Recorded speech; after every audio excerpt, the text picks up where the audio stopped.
Corona का कहर जारी है। बहुत ज़्यादा कोरोना बढ़ गया है और उसी के मद्देनज़र पिछले हफ्ते हम लोगों ने 6 दिन का लॉकडाउन लगाया था, जो कि कल सुबह 5 बजे ख़त्म हो रहा है। जिस तरह से तेज़ी से केसेस बढ़ रहे हैं दिल्ली के अंदर, उसको देखते हुए ये लॉकडाउन लगाना बहुत ज़रूरी हो गया था। ये एक तरह से आखिरी हथियार है कोरोना के से डील करने के लिए, लेकिन जिस तरह से केसेस बढ़ रहे थे, ये आखिरी हथियार इस्तेमाल करना ज़रूरी हो गया था।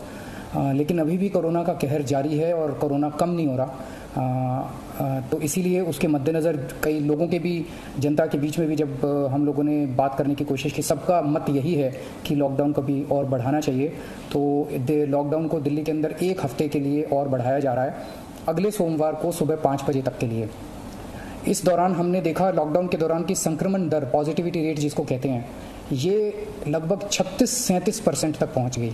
आज तक इतनी संक्रमण दर हमने दिल्ली में तो नहीं देखी, बाकी दुनिया भर में हो सकता हुई हो कहीं पे, लेकिन 36-37% तक संक्रमण दर पहुंच गई। पिछले 1-2 दिन से थोड़ी सी कम हुई है, आज 30 के नीचे आई है, 29 पॉइंट कुछ आई है। मैं ये नहीं कह रहा कि कोरोना ख़त्म होने की दिशा में जा रहा है, लेकिन ये अभी तथ्य हैं, अभी और कुछ दिन देखना पड़ेगा। हो सकता है बढ़ जाए, हो सकता है कम हो, लेकिन हम भगवान से प्रार्थना करते हैं कि कोरोना से हम लोगों को मुक्ति मिले। पिछले कुछ दिनों से हम देख रहे हैं कि दिल्ली में ऑक्सीजन की काफ़ी ज़्यादा समस्या हो रही है। दिल्ली में ऑक्सीजन की काफ़ी कमी महसूस हो रही है। दिल्ली की इस वक्त ज़रूरत 700 टन की है और हमें केंद्र सरकार से 480 टन अलॉट हुई है।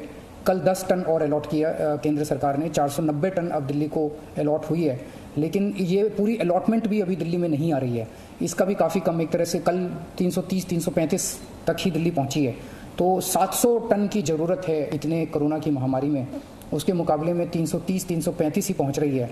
ये दिल्ली जो ऑक्सीजन की कमी है, दिल्ली के अंदर ऑक्सीजन पहुंच नहीं रही है, जगह जगह से जो ऑक्सीजन आनी है, ये एक बहुत बड़ा कारण है। जो ऑक्सीजन की कमी जगह जगह अस्पतालों में महसूस हो रही है। लेकिन हमारे ऑफिसर्स, हमारे सभी मंत्रीगण, हमारे सभी लोग रात भर पिछले कुछ दिनों में, जब से ऑक्सीजन की कमी हुई है, एक अस्पताल जहाँ जहाँ कमी है वहाँ सप्लायर से, मैन्युफैक्चरर से, ट्रक ड्राइवर से जो लेके आ रहा है उससे फ़ोन कर करके कोशिश कर रहे हैं कि समय पे अस्पताल में पहुँचे। मैं ये नहीं कहूँगा कि सारी कोशिशें कामयाब रही, कई जगह फेल भी हुए हम लोग, और कई जगह हम समय पे ऑक्सीजन पहुंचाने में हमारी टीम कामयाब भी हुई। तो सबसे पहले तो मैं उनको, जो रात भर काम करके और अस्पतालों तक ऑक्सीजन पहुंचाने की जो लोग भी कोशिश कर रहे हैं, उन सबका मैं धन्यवाद करना चाहता हूं कि इतने मुश्किल समय में इतनी मेहनत कर रहे हैं। क्योंकि ऑक्सीजन इतनी इस वक्त कीमती है, इतनी कम है, तो उसका मैनेजमेंट करना बहुत ज़रूरी है। तो उसको मैनेजमेंट करने के लिए भी अब कल से ठोस कदम उठाना चालू किया। हमने एक वो पोर्टल टाइप बनाया है और ऑर्डर जारी कर दिए गए हैं, जिसमें हर 2-2 घंटे में मैन्युफैक्चरर से लेके और अस्पताल तक, एंड यूज़र तक, हर एक को 2-2 घंटे के अंदर अपनी ऑक्सीजन की पोजीशन बतानी पड़ेगी। कि मैन्युफैक्चरर को बताना पड़ेगा कि पिछले 2 घंटे के अंदर कितने ट्रक उसके निकले, सप्लायर को बताना पड़ेगा कि कितने ट्रक उसके दिल्ली के अंदर, दिल्ली की तरफ जा रहे हैं, अस्पतालों को बताना पड़ेगा कि पिछले 2 घंटे में कितनी इस्तेमाल हो गई, कितने घंटे की और बच गई। ये सारी चीज़ें, ताकि दिल्ली सरकार को पता रहे कि कहाँ कमी आने वाली है।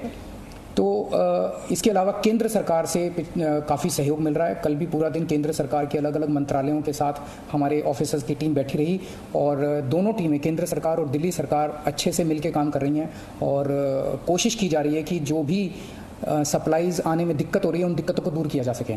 और मैं समझता हूँ कि आने वाले कुछ दिनों के अंदर ये बहुत ज़्यादा अफरा तफरी का जो आलम है, ये ठीक हो जाना चाहिए। कल हम पूरी कोशिश कर रहे हैं कि जहाँ से भी, और केंद्र सरकार से तो मदद मिल रही है, और भी जहाँ से भी हम लोगों को ऑक्सीजन मिल सके, ऑक्सीजन के टैंकर मिल सके, पूरे देश से, दुनिया भर से हम पूरी कोशिश कर रहे हैं। कल देश के सभी मुख्यमंत्रियों को मैंने चिट्ठी लिखी है कि अगर आपके यहाँ, आपके राज्य में, गवर्नमेंट में या किसी कंपनी में कोई ऑक्सीजन की पॉसिबिलिटी हो तो हमें ऑक्सीजन मुहैया कराइए, ऑक्सीजन टैंकर मुहैया कराइए। कुछ एक राज्यों के साथ बातचीत भी शुरू हुई है, जब भी कुछ कॉन्क्रीट नतीजे आएंगे मैं आपको ज़रूर बताऊंगा। लेकिन बहुत ज़्यादा कठिन परिस्थिति है, इन कठिन परिस्थितियों के अंदर सब मिल के काम कर रहे हैं।